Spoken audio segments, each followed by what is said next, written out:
Aujourd'hui, nous sommes le mardi 16 septembre de le 23e du temps ordinaire. Je me prépare à me nourrir de la parole de Dieu en faisant silence, en respirant lentement, une fois, deux fois. Seigneur, me voici. Que ta parole m'aide à conformer ma vie au Christ, pour mieux t'aimer et te servir. Au nom du Père et du Fils et du Saint-Esprit.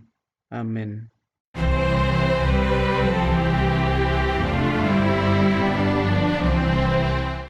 Lecture de la lettre de Saint Paul apôtre aux Colossiens.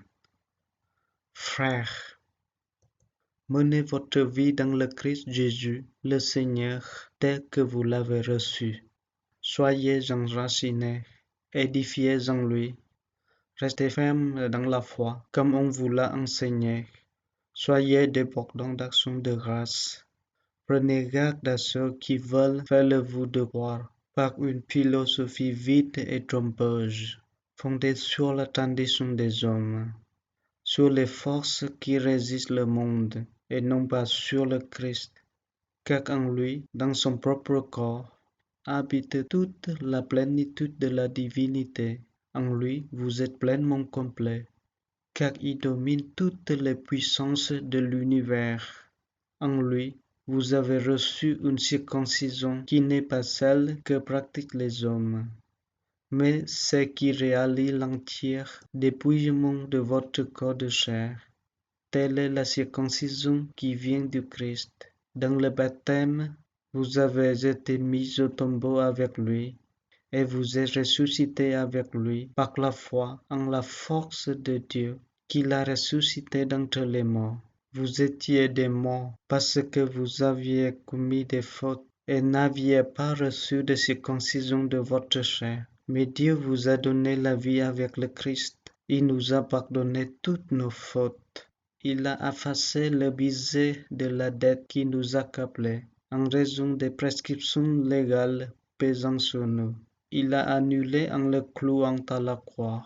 Ainsi, Dieu a dépouillé les puissants de l'univers. Il les a publiquement donnés en spectacle et les a traînés dans le cortège triomphal du Christ.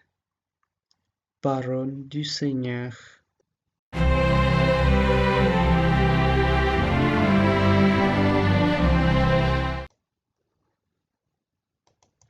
La bonté du Seigneur est pour tous.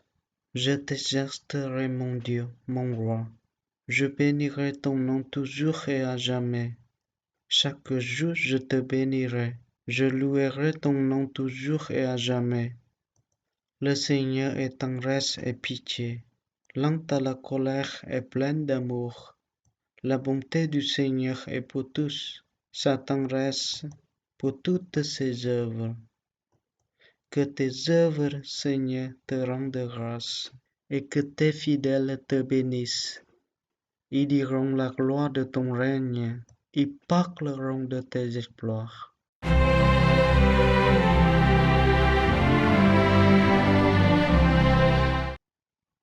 Alléluia, Alléluia, Alléluia.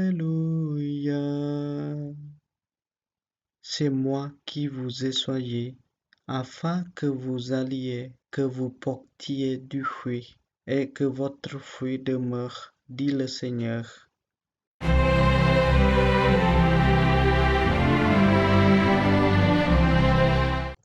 Évangile de Jésus-Christ selon saint Luc. En ce jour-là, Jésus s'en alla dans la montagne pour prier, et il passa toute la nuit à prier Dieu. Le jour venu, il appela ses disciples et en choisit 12, auxquels il donna le nom d'apôtres. Simon, auquel il donna le nom de Pierre, André son frère, Jacques, Jean, Philippe, Barthélemy, Matthieu, Thomas, Jacques, fils d'Alphée, Simon, appelé le Zélote, Jude, fils de Jacques, et Judas Iscariote, qui devint un traître. Jésus descendit de la montagne avec eux. Il s'arrêta sur un terrain plat. Il y avait là un grand nombre de ses disciples. et une grande multitude de gens venus de toute la Judée, de Jérusalem et du littoral de Tyr et de Sidon. Ils étaient venus l'entendre et se faire guérir de leur maladie. Ceux qui étaient tourmentés par les esprits impurs retrouvaient la santé. Et toute la foule cherchait à le toucher, parce qu'une force sortait de lui et les guérissait tous. Acclamons la parole de Dieu.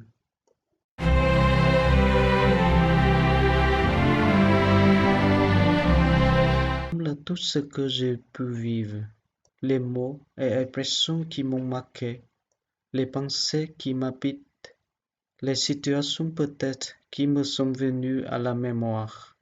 De tout cela, je fais une prière simple que j'offre à Dieu. Notre Père qui es aux cieux, que ton nom soit sanctifié, que ton règne vienne, que ta volonté soit faite sur la terre comme au ciel. Donne-nous aujourd'hui notre pain de ce jour. Pardonne-nous nos offenses, comme nous pardonnons aussi à ceux qui nous ont offensés. Et ne nous laisse pas entrer en tentation, mais délivre-nous du mal. Amen.